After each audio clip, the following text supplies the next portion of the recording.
How's it going, everybody? Welcome back to another episode of Infinite Sports. I'm your host, Kenneth Grunfelder. To recap last night's game between the Yankees and the Blue Jays, the first game of a three-game set.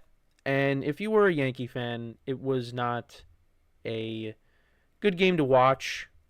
After taking 2 out of 3 against the Braves, coming into this series, if you were a Yankee fan, you were hoping that momentum would carry over and the Yankees would get off to a good start in this series and kind of avenge what happened a few weeks ago when the Blue Jays swept them in 4 games. But picked up where it left off the last time the Yankees played at Rogers Center, as they lose 4-1, and they are now 4 games back of the Blue Jays in the AL East. They're in second place, Blue Jays obviously being in first. And I think the Blue Jays now have won 11 straight home games now at the Rogers Center as they continue their winning ways. But Yankees didn't hit. Carlos Rodon had to really battle to get through 5 innings. Had to throw 40 pitches in the 5th inning, which was a disaster. And the Yankees just continue to, not play clean baseball. And once again, it happens in the 5th inning of a game. So, yeah, the offense didn't hit. Carlos Rodon had to really battle to get through 5 innings against the Blue Jays, and a couple of throwing errors in that 5th inning. And the Yankees just really could not get anything going. They were 0 for 4 with runners in scoring position last night. They struck out 12 times, only put together 5 hits. It was not a good night. Not a good night for the Yankees. And like I said, they are now 4 games back of the Blue Jays. And it just kind of seems like, Yankees lose this series. You really just have to say, look, there's time left in the season to still make up these games. But the way this team has kind of been playing and how they continue to hurt themselves, not doing the basic fundamentals, you just kind of look at them at this point as a wild card team. And, we got to see what happens with the trade deadline. Like I've been telling you guys, like I said yesterday, they won the series with the Braves. When we get to the trade deadline, and if they make moves and we see how this team looks after the trade deadline, then you kind of can make an assessment on where they're at, So, and the trade deadline can't come any sooner. The Yankees need to make moves yesterday, but we still got to wait a little bit before we get to the deadline. And of course, there's many rumors floating around who they could get, what players could get dealt. So we'll find out. And I will be away when the trade deadline happens. So, when I come back from vacation, the Yankees will be a different team. But last night just was not good. Like I said, Carlos Rodon really had to battle. I mean, you got to give the Blue Jays credit. This team really just grinds out at bats. I mean, the at bat of the night was Davis Schneider.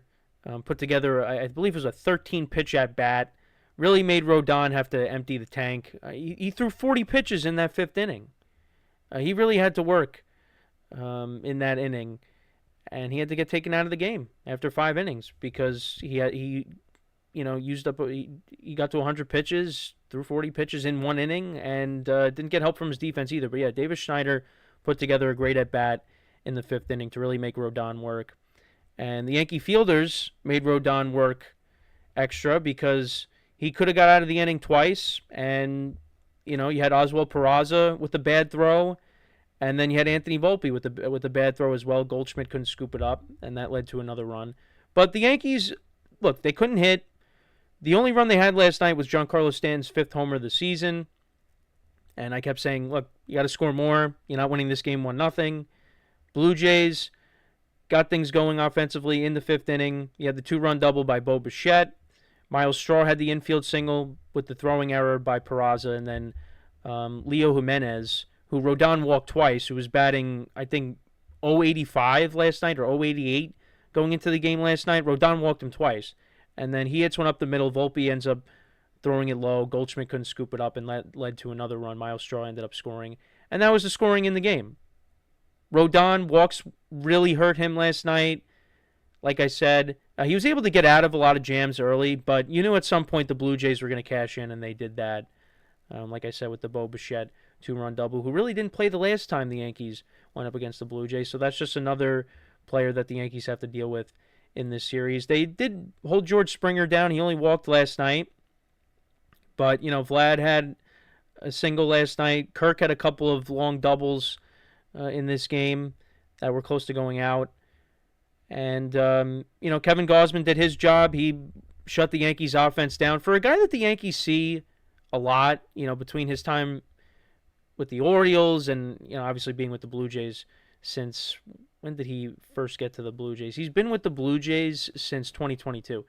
They see this guy all the time, and they just couldn't get anything going against him. Nothing. He shut him down, struck him out 8 times, gave up 1 run, a couple of walks, and the bullpen for the Blue Jays did its job. So just not the way you want to get things started off. But you go back to this 5th inning with the 2 throwing errors. The reason why Oswald Peraza is playing third base every day is because of his defense. He can't really get it going with the bat, although he did have an infield hit last night. He got himself to third base, and with Aaron Judge up, you were hoping Judge was going to come up and drive him in to give the Yankees another run, and Judge was not able to do that. But Peraza, your job is to play defense. And if you can't do that, there is really no reason that Oswald Peraza should be on this roster. But we got to see what happens at the trade deadline. But at this point, I would just probably go to Yorba Vivas and just play him every day. Because at least with Vivas, you get better at bats. But then, of course, you have what happened the other day where he has the base running blunder and gets thrown out at third base. But Vivas gives you something more so than Peraza, which is not saying much. And Anthony Volpe, had a good series over the weekend against the Braves, and now we're right back where we started with Volpe. Another bad play, didn't really do anything at the dish last night, and once again, the Yankee fan base is all over him.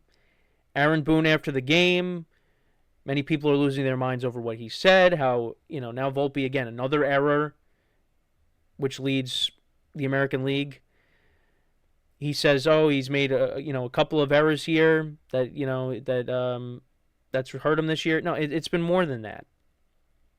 Not a couple. It's more than just a couple. And that's the problem, once again, with Aaron Boone, with what people have with Aaron Boone. The problem that they have is, look, you shouldn't have to go up in front of the media and just completely bash your players. But at the same time, don't go up there and just lie and say things that just aren't true. Because he continues to defend Anthony Volpe and say the guy's elite, the guy's still a top shortstop. But when you look at all the different metrics and the eye test, and you see the amount of errors that he has made this year, where he ranks, he's not one of the top shortstops. He's not. Now, I was watching a little bit, well, not really a little bit, I watched the whole thing. Aaron Boone was on with the Talkin' Yanks fellows, and, he said they expect more out of Volpe. They think that there's a better player in there. And to be honest, I do agree with that. I do think that there is a better player in there. Now, I don't think Anthony Volpe is a guy that is going to just turn into a Gunnar Henderson or a Bobby Witt. No. But I've said this on previous episodes here. There have been certain stretches where Volpe has looked like a solid player. But it's just they're so far and few between. And the way things have gone as of late, you just kind of forget about it. And I also brought up the fact that in the postseason, he had a good postseason.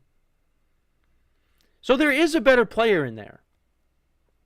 But yeah, I'm impatient. Yankee fans have already run out of patience with Volpe. They're ready to ship him out. Well, he's not going anywhere. He's the shortstop for the rest of the year. So you got to deal with it. But I do believe there is a better player in there. So it's just, it's a tough situation right now. And he's in his head. And you were hoping that after this Atlanta series, you hit a couple of big home runs. You hit the home run to tie the game that sets up the Grisham grand slam in the ninth inning. I was hoping it was going to turn around. He hit the ball well over the weekend. But yesterday, and maybe things are different the next two nights, who knows? But you just go right back to square one. Quiet at the plate, and then once again, another error that you add on to what's been a bad season for him defensively. So, and now, bigger picture here. Yankees are 10 and 17 against the AL East. That's not a small sample size. They've lost 5 straight against the Red Sox. They've now lost 5 straight against the Blue Jays. They're 2 and 6 against the Blue Jays. They're 1 and 5 against the Red Sox. Those are teams that you're competing with right now in your own division. You know, like, you have to be better. And for some reason, they're just not. So, look, I don't want to, come up here and say, it's over when it comes to the division. But if you can't beat the teams in your division, you don't deserve to win your division. Yankees were 500 against the AL East last year. Weren't good against them in 2023, but 2023 was kind of a lost cause. You have to be better against your division. And I don't know if it's going to change here. I really don't know. Last night they did not get off to a good start. They got to be better. And also, a lot of people talking about Cody Bellinger sitting last night, didn't have good stats against Kevin Gausman, and that's why he sat. And I said this, and then I wasn't the only one that said it. People on social media saying it. Jason Dominguez, who has, I think he's like 0 for his last 20. Again, I think he was 0 for 5 last night. He comes up with 2 outs, 2 guys on base. Why don't you put Bellinger up, who's one of your hottest hitters? That was the time to pinch hit Dominguez for Bellinger. You send up Bellinger in that spot. Now, I'm not saying Bellinger was going to come up there and hit a 3-run homer. No, but at least try. Because you sent Ben Rice up in the 9th inning. Do something. But that didn't happen. And Dominguez, continues to be shaky out there. Misplayed another ball earlier in the game. But that was, I think they said in the broadcast it was like a 90% catch probability. But that was a tough catch at the wall. I mean, maybe if, Bellinger's out there, he makes that play. I don't know. But, yeah, so Dominguez is back to struggling again. Nothing out of Austin Wells yesterday. It was nothing out of really anybody. Other than Stanton. So, once again, Yankees look like they take a step forward. Now they take a step back. And what's going to happen tonight? You got a young pitcher making his second career start in Cam Schlittler against Max Scherzer. How is he going to be? Is he going to be up to the task? It's a big game tonight. The Yankees win this series somehow. I'll definitely feel better about things, but you get swept. My attention then focuses on just the wild card. Because unless the Blue Jays have their own collapse, I don't see how the Yankees catch up if they get swept or they're 5 games out. They're either going to be 5 or 6 games out if they don't win the series or if they get swept. Now, if you win these next 2 games and you're back to being 2 games out, then all right. But it's really going to be hard to make up those games because the Blue Jays really have just shown no signs of slowing down. And they're going to make moves at the deadline. So, and then, of course, you got the Red Sox. You got to deal with them, too. right behind the Yankees. Right? Yeah, right now they're the first wild card team. That might not be the case in a week or so. They could be back down to. They could be the second wild card.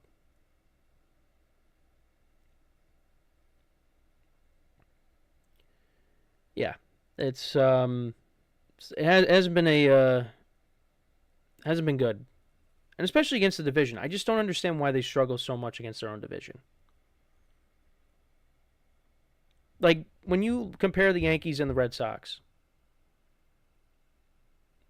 Yankees should be better, but they're just not. Red Sox just have the number. But the Red Sox have a good offense, and with the pitching has stabilized. You know, Garrett Crochet's having a very good year. Lucas Giolito's been good. Blue Jays, yeah, playing in Toronto's been tough for the Yankees as of late. And I think if the Blue Jays end up winning tonight, I think they clinch the season series. So if it comes down to like a tiebreaker for the division somehow, Yankees are not winning the division.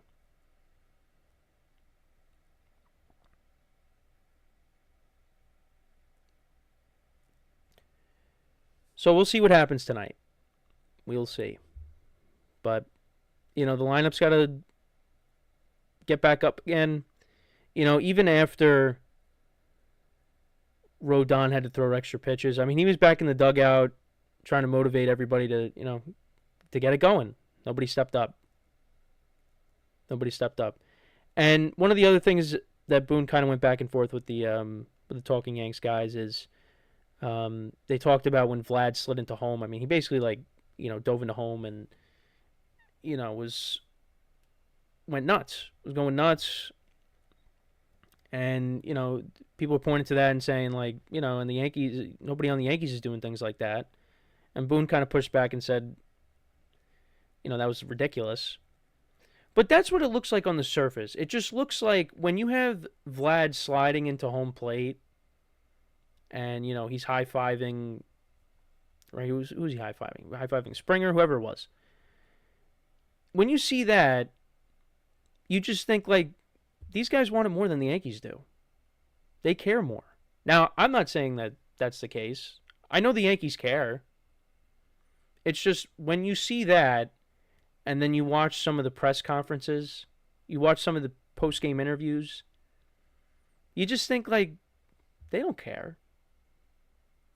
But they do. They do care. It's just they don't show it like that. They're not demonstrative like that. But I get it. When I see that, I think the Blue Jays want it more. Blue Jays want to win. Yankees want to win.